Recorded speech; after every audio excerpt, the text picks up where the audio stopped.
আসসালামু আলাইকুম। আসসালামু আলাইকুম। কর্নিয়া কেমন আছেন? এই তো কেমন আছেন আপনি? অনেকদিন পর। অনেকদিন পর, ইয়েস। Thank you. শুভেচ্ছা দর্শকবৃন্দ, কেমন আছেন? একজন সম্ভাবনাময়ী, তার নাম জাকিয়া সুলতানা কর্নিয়া। কর্নিয়া আজ আমাদের অতিথি। আমরা যখন কথায় আসবো সম্ভাবনা শব্দটা কেন দিলাম সেটি অবশ্যই বলবো। এটুকু বলতে পারি, প্রাণোচ্ছল সুন্দর ব্যবহার এবং ভালো গানের প্রতিশ্রুতি নিয়ে যারা জীবন চলার পথে থেমে নেই তাদেরই একজন কর্নিয়া। দুঃখ কষ্ট তো সব মানুষেরই থাকবেও, বাধাও আসবে, তারপরেও সংগ্রাম। এই সংগ্রামের সাথে যে যুদ্ধ করে এগোতে থাকে, কে জিতলো কে হারলো সেটা তো পরে প্রাকৃতিক ব্যাপার। তাদেরই একজন হলো কর্নিয়া। শুরু করি এভাবে, যে কোনো একটা কাগজ, টেক ইট প্লিজ, একটা খাম। কি আছে খালি বললেই হবে। ওকে।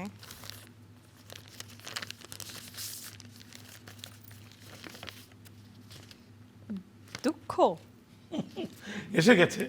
দুঃখ মানে তো এই না যে জীবনের দুঃখ, তা না। এখানে আমরা ব্যক্তিগত কোনো ব্যাপার না, পারিবারিক কোনো না, শুধুমাত্র গানের ক্যারিয়ারে যদি কোনো ঘটনা, কোনো স্মৃতি মনকে কষ্ট দিয়ে থাকে বা এখনো ভাবলে বেদনা লাগে, ওই স্মৃতিটি একটু শুনতে চাই। তখন আমি আসলে মাত্র শুরু করেছিলাম আমার ক্যারিয়ার জার্নিটা, প্রফেশনালি মিউজিক করাটা। তো একটা প্রোগ্রামে আমি যখন গিয়েছিলাম, ওই প্রোগ্রামটা ছিল সাভারে। তো আমাকে আমার নির্দিষ্ট একটা পেমেন্টের কথা বলেই নিয়ে গিয়েছিল। তো ওখানে আসলে প্রচুর গান গেতে হয়েছিল, প্রায় 30টা মতো আমি গান গেয়েছিলাম, অনেক লটস অফ গান।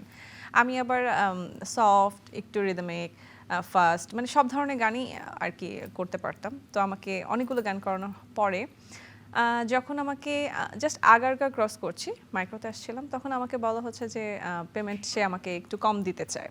তো আমি বললাম যে আজকে এতগুলো গান করলাম, সো আপনি এত কম পেমেন্ট দিচ্ছেন আমাকে। তো থাক, আপনার পেমেন্ট আমি নিব না, রাগ রাগ করেই বললাম। বলে আমি গাড়ি থেকে নেমে যাচ্ছি, অ্যান্ড তারা গাড়ি নিয়ে চলে গেল। অ্যান্ড আমি জাস্ট তাকায় থাকলাম, অ্যান্ড মানে আর আমার আম্মু ছিল আমার পাশে, আর আমি কাঁদতে কাঁদতে জাস্ট পরে তখন আমার বাসাও পর্যন্ত পৌঁছা দেয় নাই, এমন একটা ব্যাপার ছিল। বাসা পর্যন্ত পৌঁছে দেয়নি, এবং নেক্সট টাইমে সে কোনো দিন আমাকে আর ফোনও দেয় না যে তোমার টাকাটা আমি দিব বা কিছু একটা। তো এই জিনিসটা মাঝে মাঝে চিন্তা করলে আমার কাছে খুবই কষ্ট লাগে। এই খাম থেকে বার হওয়া কাগজ থেকে শুনি, সবারটাই শুনি, যাদের দুঃখটা আসে, এই দুঃখটা আসলে দুঃখের না, দুঃখের একটি বিষয়। না না, অবশ্যই। যাই হোক, এই 15 বছরে শুরুতেই আমি শুনতে চাচ্ছি কর্নিয়ার যে সাংস্কৃতিক অনুষ্ঠানগুলো হয়, প্রোগ্রামগুলো হয়, তার একটি একদম মনে রাখার মতো স্মৃতি। অবশ্যই সেটা সুখকর হতে হবে, আর দুঃখের কথা শুনতে চাই না। না, আসলে সুখের কথা অনেক বেশি, দুঃখ খুব কম টাইমেই থাকে, বাট ওইটা আসলে মেমোরে থেকে যায় আর কি। দুঃখের কথা তো কমই থাকবে, হ্যাঁ, দুঃখ বেশি থাকলে তো মানুষ বাঁচবে আর কত বাঁচবে কতদিন, রাইট। সো আমি বেশ অনেকগুলো প্রোগ্রাম করার সুযোগ পেয়েছি, মানে আমার 15 বছর লাইফে। তার মধ্যে যদি খুব স্পেসিফিক কিছু কথা বলা লাগে, যেমন এশিয়ার একটা প্রোগ্রাম করেছিলাম। প্রায় ওদের প্রোগ্রামগুলো শুরু হয় রাত 10টায়, যদি মানে যখন ডিলার কনফারেন্সগুলো হয়, কক্সেস বাজার হয়।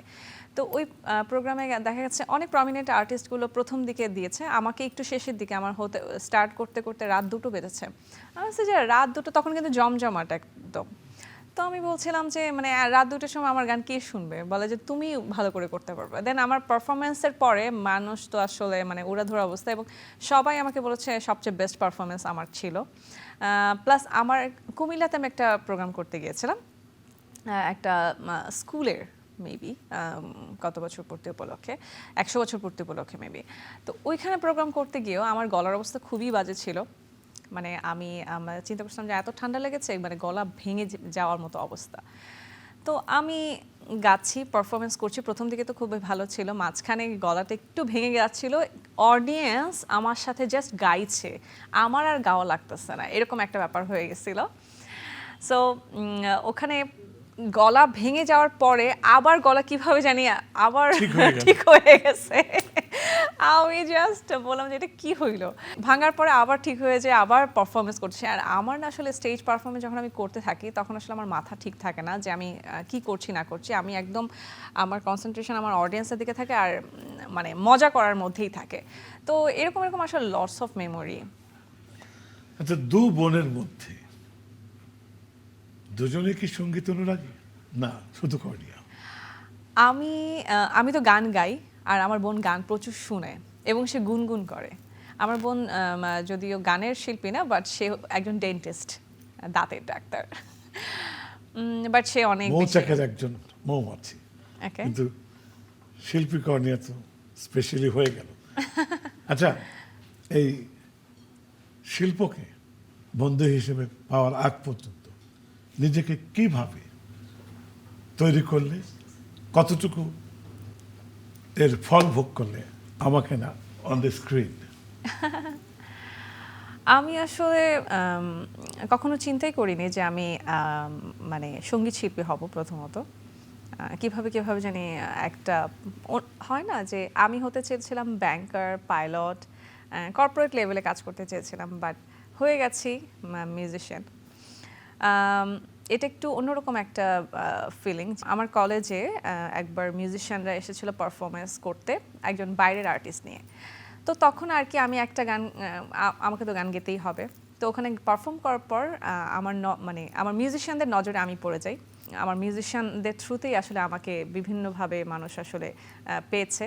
তো আমি আসলে স্পেশালি ধন্যবাদ দিব আমার মিউজিশিয়ানদেরকে, যাদের সাথে আমি আসলে আমার এই এত বছর 15 বছর আমি যাদের সাথে আসলে মিউজিক করে উঠেছি। হয়তো এখন আমার একটা গ্রুপ হয়েছে, বাট আসলে প্রত্যেকটা মিউজিশিয়ান যারা আমাকে সাপোর্ট করেছে তাদেরকে অনেক অনেক ধন্যবাদ। আসলে তাদের জন্য আমাকে মানুষ আসলে বিভিন্ন শোতে পেয়েছে। ওটা কি প্রথম অনুষ্ঠান ছিল? আমার কলেজে আসলে আমি তো অনেকবার গান গেছি, ওটা প্রথম ছিল না, মানে আউটডোরে আর কি কোনো নন প্রফেশনাল। হ্যাঁ, নন প্রফেশনাল যখন ছিলাম তখন। আর প্রফেশনালি আমি যখন স্টার্ট করি তখন আমি ঢাকা ইউনিভার্সিটিতে প্রথম প্রোগ্রাম করি। দর্শক, আপনাদের অবগতির জন্য জানাই, এই কারণে অনেক সময় খেয়াল করেন না হয়তো, চ্যানেল আইয়ের ওটিটি প্ল্যাটফর্ম ভিজিট করবেন এবং আই স্ক্রিনকে ফলো করবেন, অনেক সুন্দর সুন্দর বিষয় দেখতে পাবেন। আমিও একটি নতুন বিষয় নিয়ে আসছি, একটি 11 পর্বের অ্যাডভেঞ্চার। বাকিটা পরে। কর্নিয়া হয়ে যাক, একটি চমৎকার গান হতে হবে, নিজের মন যেটা চায়, অল্প একটু। ওকে, আমার একটি গান আছে আসিফ আকবর ভাইয়ার সাথে। গানটার নাম হচ্ছে কি করে তোকে বোঝাই, যে গানটা আসলে এখন পর্যন্ত 62 মিলিয়ন, এবং এই গানটা আসলে সবাই যারা যারা শুনেছে সবাই অনেক বেশি ভালোবাসে। তো এই গানটা আমি একটু 2 লাইন শোনাতে চাই। অল্প একটু। জানি না তো কি করে তোকে বোঝাই, ভালোবাসা বলে কি আর বোঝানো যায়, এত কাছে আছে তবু মানে না হৃদয়, যত ভালোবাসি তোরে কমে মনে হয়, হতে পারিস তুই বন্ধু আমার, বাসবো ভালো তোকে করে বোঝা, তোর মতো কিছু লাগে না ভালো, অনুভবে তুই সুখেরই আরো, তোকে নিয়ে মনে আমার জাগে সংশয়, যত ভালোবাসি তোরে কমই মনে হয়। Thank you.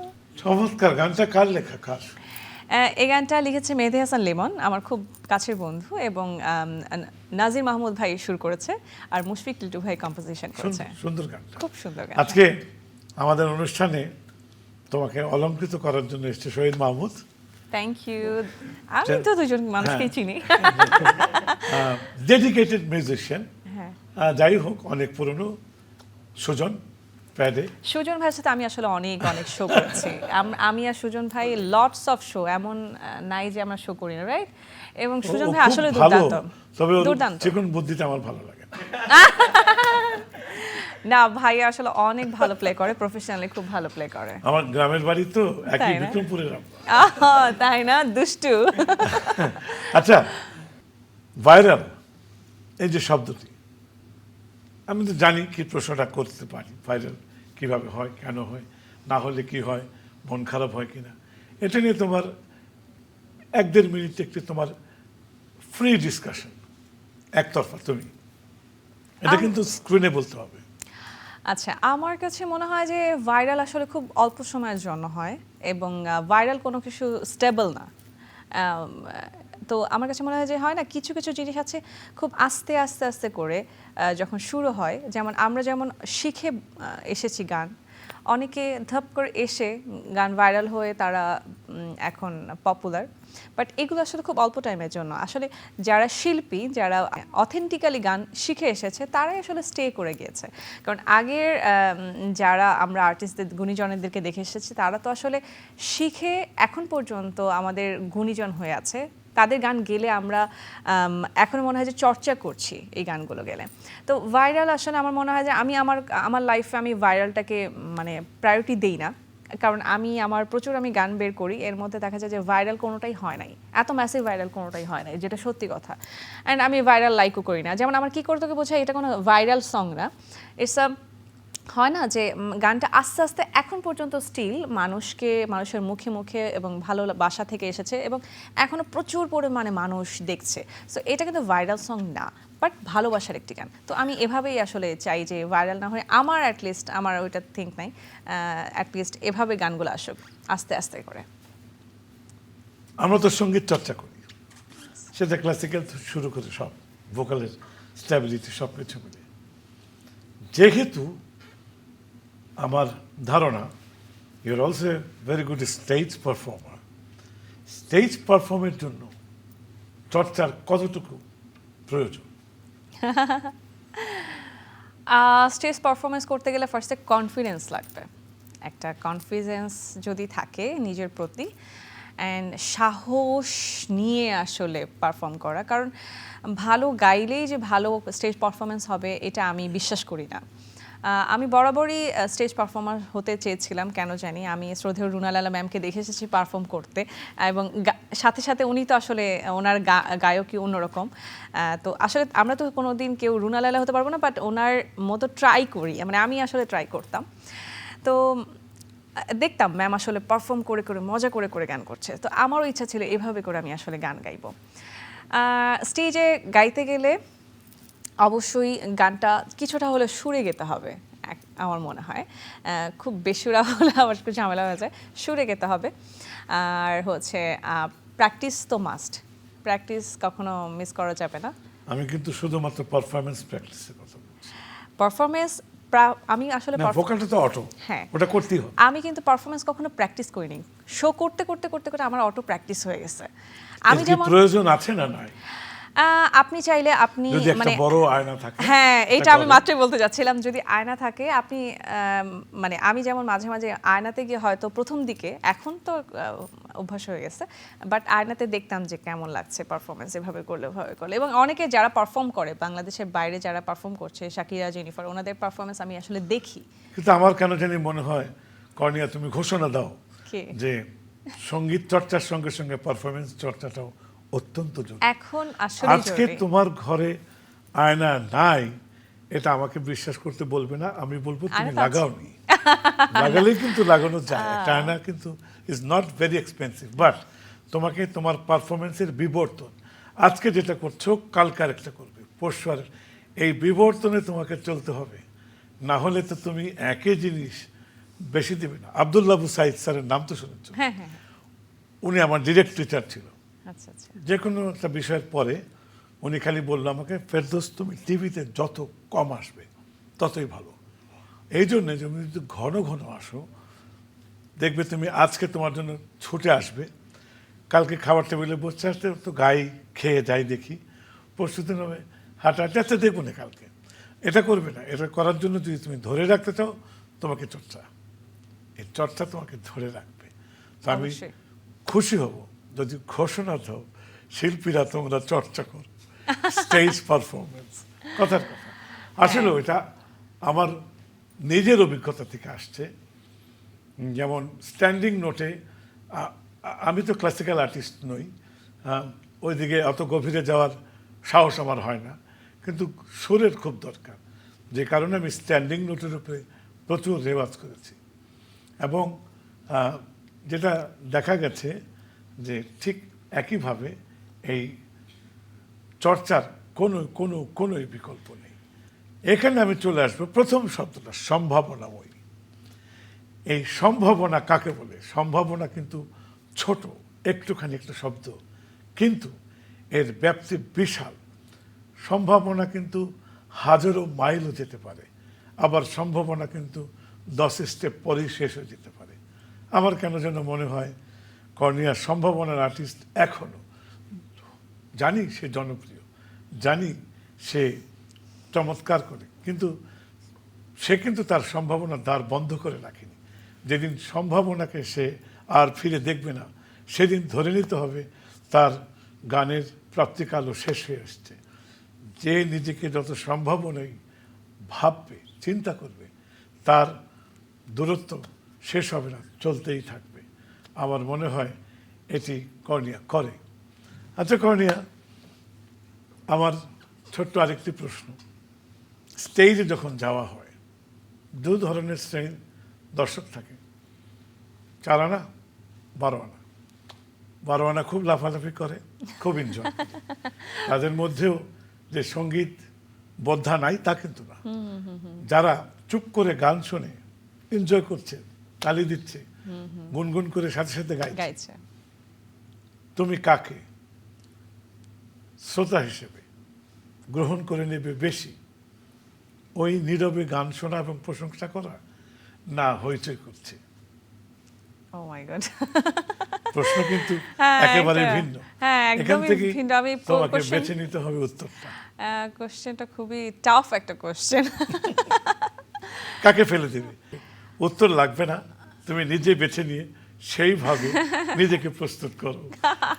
আসলে তুমি সম্ভাবনাময়। একটি কথা তুমি মনে রাখবে, মানুষকে বলবে সম্ভাবনাময়ী মানে কিন্তু এই না যে সে উঠে আসছে। একেবারে চরমে যে উঠে গেছে তারও সম্ভাবনাময় জীবন সামনে রয়ে গেছে। এটা যারা ভাবতে পারবে তারাই মোস্ট সাকসেসফুল। তোমার জন্য রইল অফুরন্ত দোয়া, শুভেচ্ছা, ভালোবাসা। দর্শক দেখলেন কর্নিয়ার জীবনের গল্প।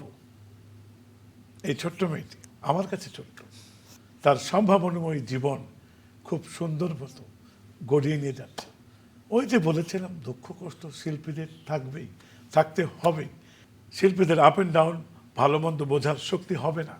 আর যতক্ষণ নিজের ভালো মন্দ, নিজের মন্দের সমালোচনা এবং নিজের ভালোটার জন্য প্রাপ্তি পেয়ে খুশি হওয়া, এই দুটোই কিন্তু একটা শিল্পীর জন্য চরমভাবে প্রযোজ্য।